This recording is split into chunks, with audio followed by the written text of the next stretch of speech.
Bonjour Monsieur Jaunet. Bonjour, Léon. Merci de nous accorder du temps pour nous faire notre entretien. Donc je vous explique un peu notre contexte. Dans le cadre de notre module d'économie reconsidérée, nous souhaitons vous interroger pour un reportage qui a pour sujet l'économie sociale et solidaire. Car on sait que par votre passé, vous aviez été fondateur et dirigeant du système U pendant 30 ans, et ainsi aussi vous étiez président de la Fédération du commerce associé. Donc c'est pour ça que pour nous, vous étiez une personne qu'on souhaitait interroger. Tout d'abord, on voudrait savoir qu'est-ce que la FCA et comment a-t-elle été créée. Très bien. La Fédération du commerce associé, au départ, c'est la Fédération des coopératives de commerçants. On a essayé d'élargir un peu plus, mais tout en insistant sur le caractère associatif. Des gens qui s'unissent pour agir ensemble, un groupement de moyens, mais dans des métiers différents. Donc, ce qui nous intéresse, c'est plus le statut, l'institution, que le métier proprement dit. C'est chacun des groupements qui l'exerce. D'accord. Et pour un réseau, comment intégrer la FCA? Pour intégrer la FCA, faut être un groupement d'indépendants. Tu ne peux pas être une structure, je dirais, familiale capitaliste. C'est-à-dire, au premier degré, c'est la notion de groupement d'indépendants. Alors, il y a des formes un peu différentes, mais qui sont semblables. Ça n'est pas la franchise.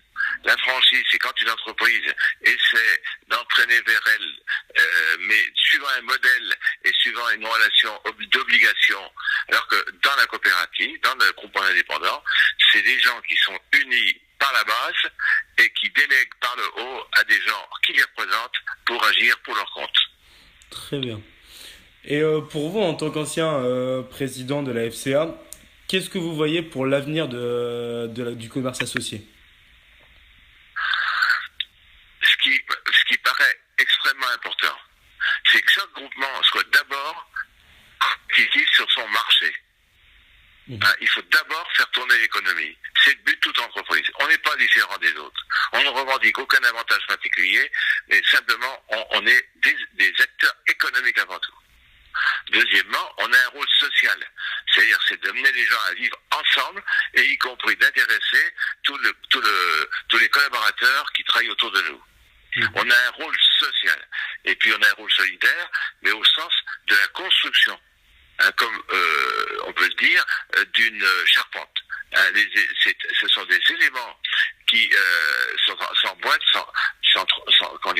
s'incrustent les uns dans les autres, mais ils forment un ensemble. Je te signale, Léo, que si on a appelé le groupement Unico depuis système U, c'est parce que système veut dire des éléments indépendants qui forment un ensemble cohérent. Prends la définition de Larousse, ça me paraît important de dire ça. Eh bien, c'est un peu l'esprit du groupement. Des éléments indépendants, mais qui forment un ensemble. Et il faut qu'il y ait une union, des valeurs institutionnelles qui nous regroupent. On est avant tout des associations d'indépendants. On est fédérateur d'un état d'esprit. On ne travaille pas pour valoriser en bourse nos entreprises. C'est pas honteux, mais c'est pas notre rôle. On est là, au contraire, pour développer chacun des partenaires indépendants qui s'unissent à l'intérieur du groupement. Donc, quand l'entreprise possède cet état d'esprit, elle a vocation à venir nous rejoindre, si je puis dire, au FCA, parce qu'elle y trouvera des gens sur des métiers comparables ou différents. Elle trouvera toute l'information nécessaire à la vie d'un groupement, et elle pourra, par comparaison, se mesurer pour progresser. Très bien. Et pour ce qui passe, ce qu'on en parle du virage numérique, en quoi la FCA peut s'intégrer à ce virage numérique?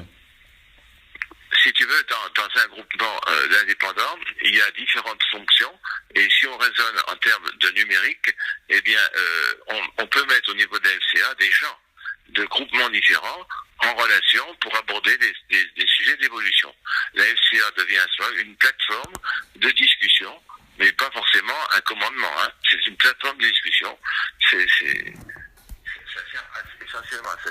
Le FCA, c'est une porte ouverte aux échanges. Il n'y a pas que la FCA qui le fait, mais elle le fait spécifiquement pour les groupement d'indépendants. Très bien. Ben, écoutez, monsieur Jeunet, je vous remercie pour le temps que vous nous avez accordé et je vous souhaite une bonne fin de journée à vous. Salut Au- et bon courage à tous. Merci.